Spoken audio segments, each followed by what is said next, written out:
Okay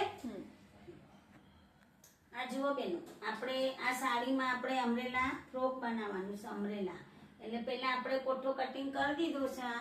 કોઠામાં પછી આ કાપડ આપણે એક્સ્ટ્રા લેવાનું બીજું સાડીનું એ લઈ અને તમારે અહીંયા મૂકી દેવાનું પછી અહીંયાથી ગળો જે કટિંગ કરવાના ને આપણે એ ગળામાં આપણે ઉલટાઈ દેવાનું આ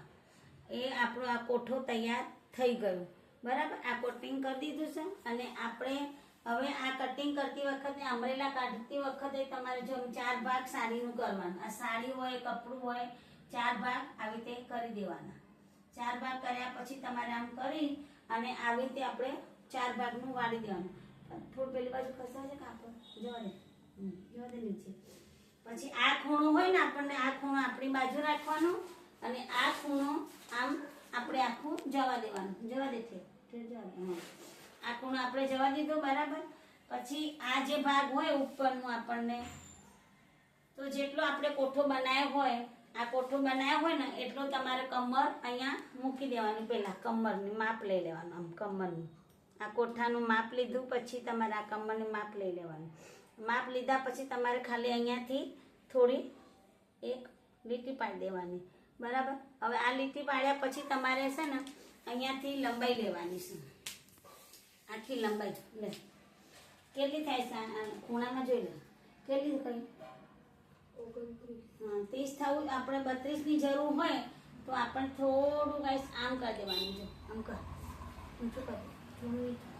જવા દે પેલી બાજુ વાળવાનું હતું બસ વળી ગયું ને એટલે આપણને અહીંયાથી કમર જે લીધી હોય ને એ તમારે અહીંયાથી 32ની લંબાઈ લેવાની છે થઈ ગઈ ને અહીંયાથી બરાબર હવે નીચી કરી દે પછી 32 પાછા થોડા આમ ખૂણામાં કરી દે આમ બસ એટલે આમ લીટા પાડતા પાડતા આપણને ગોળ આકાર બનાવી દેવાનો છે જો નીચે ઇન્ટરલોક પણ થઈ શકે છે લેસ પણ લગાવી શકો છો બેન અને તમારે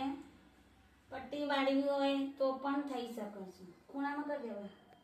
હવે અહીંયાથી આપણે જે કમરનું માપ લીધું ને એ પ્રમાણે આપણે કટિંગ કરવાનું છે તમે જોઈ લો કટિંગ કેવી રીતે કરવાનું છે એ તમે જોઈ લો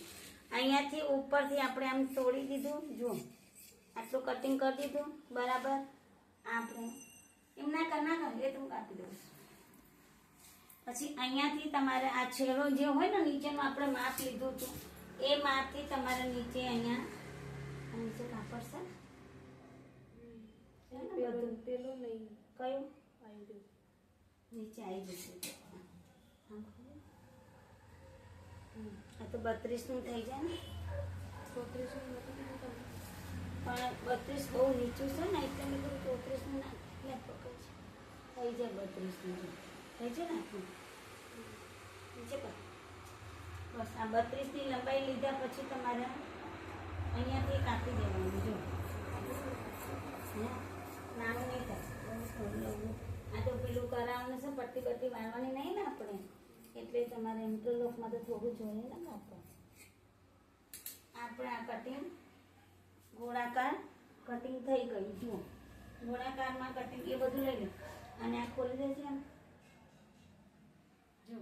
આ આખું આપણે અહીંયાથી 4 ભાગ થઈ ગયા જો બરાબર આ અહીંયા આવશે આપણને કોઠાવાળો ભાગ લેવાનો ને એટલે આપણને અહીંયાથી હજી કટિંગમાં આપણને જે 4 ભાગ લેવાના છે જુઓ તમે અંદર અહીંયા પેલું નાખી દીધું શું અસ્તર હા ને ભેગું જ કરાવ્યું ને જો આ આપણે કોઠો આવશે પણ કોઠા ઉપર આ સાડીનું ભાગ લેવાનું છે હજી બેનો બરાબર આના થયા પછી આપણને બાયો ચપટીવાળી બાયો બનાવવા માટે આ મોટું લાંબી બાયો બનાવવાની છે આપણને તો આખી આ લંબાઈ લઈ લીધી આપણે 22ની પછી અહીંયાથી મોરી લીધી છે 6 ચપટી લેવાની હોય એટલે અહીંયાથી ફિટ કરવા માટે તમારે નીચે આમ વણાક આપવાનું છે બરાબર નીચે જવાનું અને અહીંયાથી તમારે સીધું વણાક આપી દેવાનું આ વણાક આપ્યા પછી તમારે આ જે વધે ને કાપડ એ આમાં ચપટી લઈ લેવાની ચપટી 3-4 ચપટી લેવા માટે તમારે આ વણાક લેવું પડે વધારે બરાબર. અને અહીંયાથી આપણે મોરીમાંથી થોડું ટાઈટ કરવાનું, બરાબર. આ ટાઈટ કરવાનું છે મોરીમાં. અને સાડીનું હોય તો તમારે થોડું ખસી જાય તો આપણે ધ્યાન રાખવાનું છે એમાં, બરાબર. આ જો આ તમારા ટાઈટ બોયો, આ સાડીની બોયો તૈયાર થઈ ગઈ જુઓ.